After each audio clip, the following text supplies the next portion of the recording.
5 things I wish everyone knew about special education. Welcome to this episode of the Special Education Inner Circle podcast. I'm your host, Katherine Witcher, founder of Master IEP Coach Programs. And this week I put a post on Instagram. I've got a bunch of DMs. We've got some comments. We've got some conversations that are going about these 5 things that I posted. I thought, let's go ahead and have a conversation here on the podcast. Let's talk about these 5 things that, after working inside of the special education community professionally for, over a couple of decades, these are things that I see repeated over and over and over. These are things that I wish everybody just knew, and they don't. And I'm hoping today that as you hear these 5 things, you realize that if you know them, other people don't. These are things that you need to share. Because what might feel like, well, of course, this is how it's supposed to be. Why is she even talking about this? It's because not everybody knows these things. If I share something with you in these next 5 things that you've never heard before, don't feel alone. You're not alone. These 5 things are things that, again, they're repeated over and over as, just an area of special education that we need to work on, that we have to get on the same page. So let's go ahead and dive right in.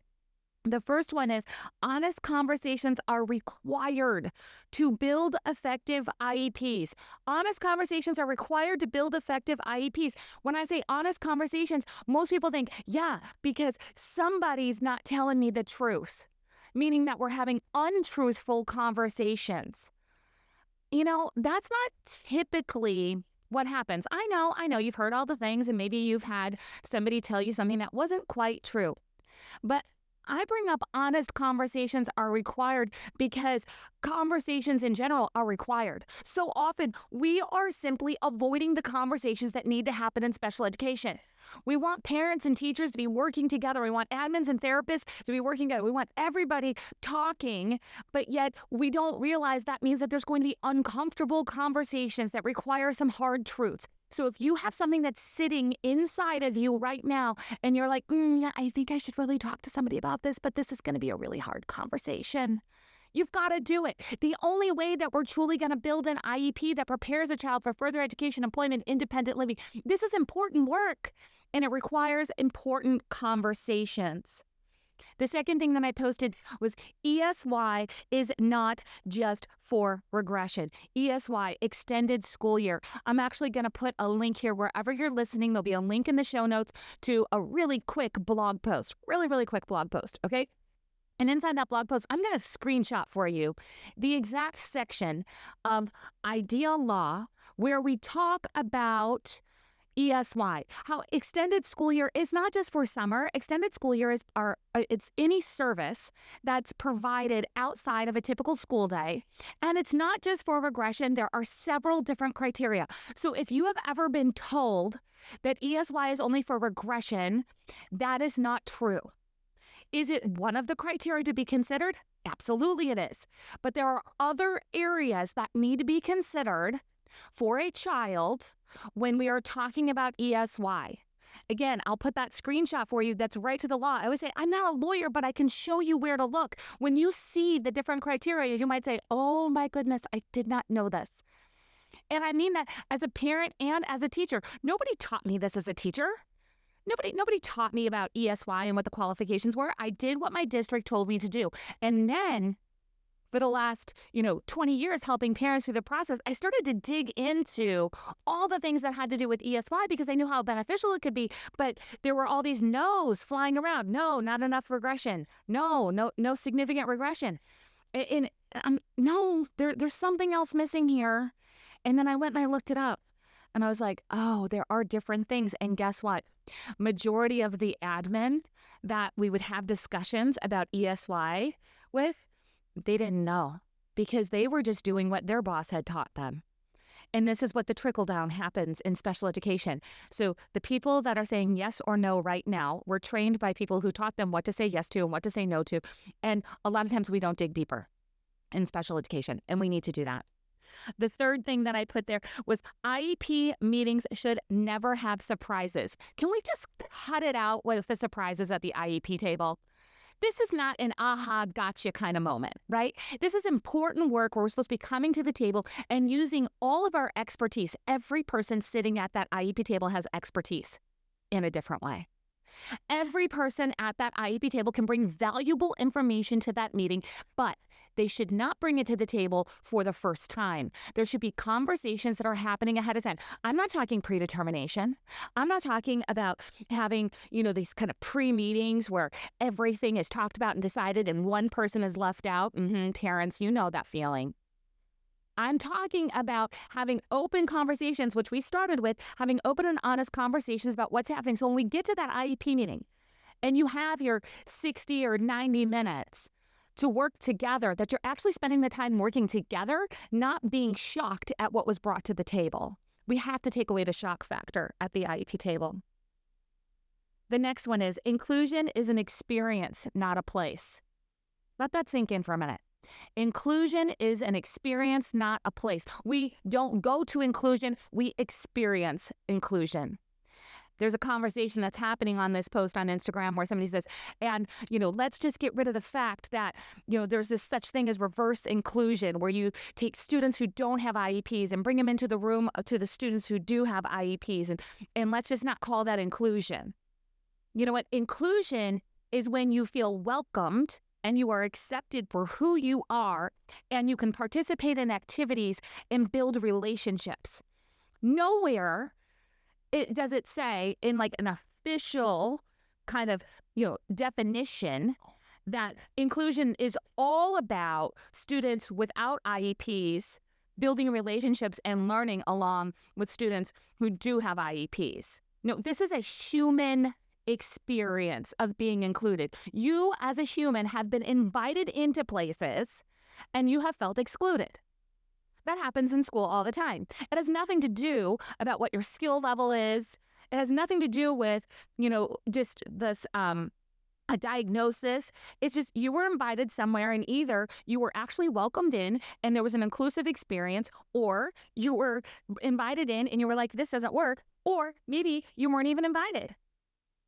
Inclusion is an experience, not a place. That comes from the root of me being a special needs sibling where my brother had the most fantastic experience at a therapeutic day school for most of his school career. He was included every step of the way. I don't care that all of the students there had an IEP. Who cares? My brother was included in everything. He also built relationships in the community. His school built relationships in the community, which means that he is extremely independent. He is extremely capable of building relationships with a variety of different people because that's how he had his school experience. Now, I'm not saying that's the right experience for everybody. I'm saying that's the right experience for him. That was his experience of being included at school and included in the community. So inclusion looks different for everybody. Do not let somebody else define what inclusion is for your child or for your students. You have to work together to make that happen. There's this kind of shame that happens in our disability community. I'm going to say specifically, I'm just going to call it out. I don't do this quite often, but in the Down syndrome community, there is this kind of shame where there are families who are like full inclusion all the time, just no exceptions. And it's almost shameful for the parents who are like, but I really do want my child who has Down syndrome to get some direct reading instruction in the special education room with the special education teacher. And I want that, but then I feel guilty because everybody else is pushing for full inclusion. And their children, they want their children to learn, reading instruction next to their peers that don't have a disability. And now I'm torn. Okay, that torn feeling, it doesn't just happen in the Down syndrome community. I just speak of that again with knowledge because that's the community that I grew up in. With my brother having Down syndrome, I saw this struggle all the time of defining what inclusion is and really figuring things out. And one of the things that I learned is, you have to do what's right for your family, and families, you need to work with your teachers to figure out what is right, because no school experience is, just one size fits all, right? We know that, So we need to bring that concept to inclusion too. Okay, I'm going to get off of this topic because, as you could tell, I could keep on going about how we build inclusive experiences, no matter if we're talking about a classroom that has a special education teacher only in that room, and that teacher's job is to work through the IEPs, and that's her focus in there, or if we're talking about a general education room, or if we're talking about a typical public school, we're talking about therapeutic day school. Inclusion is possible in all of those, and your definition gets to be your definition, and your definition gets to change, because what is right now might not be right later, and that is okay. All right, special education is a service, not a place. All right, but Catherine, you just said, right? Like, there's a room where there's a special education teacher, and she, has the special education room. You go to the special education room. I get it. I get that that's the term that we use, but that is a special education teacher. That is a highly qualified teacher who is providing a service within a location. Okay, but she's providing a service. That room is about the service that's being provided, not going to special education. No, they're going to be taught by a highly qualified teacher. The problem with saying that special education is a place is it puts up this barrier of, I don't want my kids to go to special education. A lot of parents have that feeling. I don't want kids to go to special education. They're going to be segregated from everybody else because they go to special education and then they lose out on these other things. No, special education is a service. This IEP, Individualized Education Program, it is a program. Okay, this program delivers services. Those services are delivered in a variety of different ways, in a variety of different locations, by a variety of different people. So special education is not about, we're going to put a child in special education because that's what it feels like. I'm going to put a child into special education. I'm going to put them over there. No, it's just changing the language. Changing the language makes a huge difference. So, my child receives special education services, or as a teacher, you provide special education services. What that looks like, how it's delivered, it needs to be different for everybody.